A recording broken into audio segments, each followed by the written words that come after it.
राजनीति का प्रथम स्रोत क्या है? समूहों का अस्तित्व। समूह का अस्तित्व होना जरूरी है राजनीति के लिए। दूसरा, उन समूहों के बीच में आपसी प्रतिस्पर्धा, यह एक क्रिया है जो समूहों में या उनके बीच होती है। तो राजनीति के लिए 3 अनिवार्य चीजें हैं। पहला क्या? समुदायों का अस्तित्व होना चाहिए। दूसरा क्या है? उन समुदायों के बीच में क्या है? मतभेद होना चाहिए, डिसएग्रीमेंट होना चाहिए, डिसएग्रीमेंट बिटवीन 2 और मोर देन 2 ग्रुप्स। और तीसरा क्या है? कुछ समुदायों द्वारा अन्य समुदायों के कार्यों को नियंत्रित करने का प्रयास। हमेशा ये चीज देखी जाती है कि समाज में एक समुदाय दूसरे समुदाय के कार्यों को, उनके चीजों को नियंत्रित करने की कोशिश करता है। तो इन तीनों में दूसरी अनिवार्यता का विशेष महत्व है। यदि हम मतभेद या विवाद की बात करें तो अगर मतभेद और विवाद नहीं है तो वहां पे राजनीति नहीं हो सकती है। मतभेद राजनीति के लिए आवश्यक है।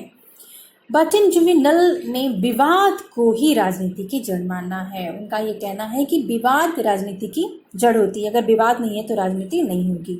तो विवाद ही क्या है? राजनीति का आधार है। विवाद के कारण क्या होते हैं? झगड़े पैदा होते हैं और झगड़ों के कारण विवाद बना रहता है। और क्या होता है? मतभेद या विवाद के कारण ही राजनीति चलती रहती है। तो यहाँ पे एक चीज बहुत महत्वपूर्ण है कि मतभेद इतने अधिक नहीं होने चाहिए जिससे कि सहयोग की संभावना समाप्त हो जाए। राजनीति न तो पूर्णतः मतभेद की स्थिति में चल सकती है और न ही सहमति की स्थिति में। तो यहाँ पे क्या होना चाहिए? बीच की स्थिति होनी चाहिए, तभी राजनीति संभव है।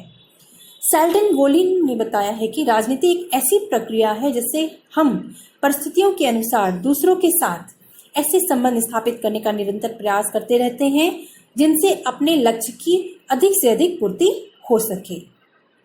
तो जब कोई समुदाय किसी दूसरे समुदाय के कार्य को नियंत्रित करता है, प्रभावित करने का प्रयास करता है, तो उसका लक्ष्य वास्तव में उस समुदाय के साथ अपने संबंधों को इस प्रकार निर्मित करना होता है जिससे वह उसका पक्षधर हो जाए।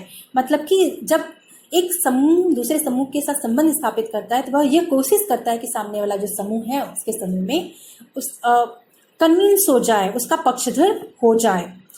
तो शक्ति की अनुपस्थिति, मतलब राजनीति के लिए शक्ति अनिवार्य है। राजनीति का जो मेन उद्देश्य है वह सत्ता को प्राप्त करना है। तो शक्ति की अनुपस्थिति में राजनीति की कल्पना हम नहीं कर सकते हैं। शक्ति प्राप्ति के लिए किया गया संघर्ष ही राजनीति का मूल तत्व है।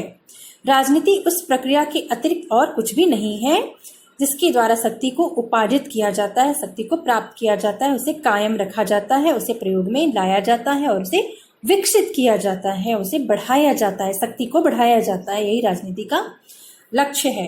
मूल रूप से राजनीति विभिन्न समूहों के हितों के पारस्परिक विरोध से जन्म लेती है, परंतु व्यवहार में राजनीति शक्ति लोलुपता के कारण पनपती है। राजनीति शक्ति के लालच के कारण पनपती है। इसलिए कभी कभी राजनीति को शक्ति का संघर्ष कहा जाता है।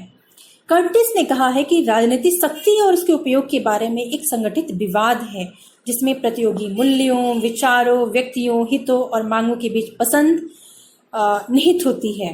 राजनीति के अध्ययन का संबंध उस तरीके के विवरण और विश्लेषण से है जिसे सत्ता या शक्ति प्राप्त करनी की जाती है, उसका उपयोग किया जाता है और उसका नियंत्रण किया जाता है। तो इस प्रकार अब शक्ति राजनीति का मूल केंद्र है, सत्ता प्राप्त करना राजनीति का लक्ष्य है। हर समूह जो है कि यह चाहता है कि उसका एक समूह के दूसरे समूह के साथ संघर्ष होता है और हर समूह चाहता है कि वो अपने हित को अधिक से अधिक बढ़ा सके, उसे पूरा करा सके। तो ये राजनीति की परिभाषा है जिसको मैंने आपको समझाया।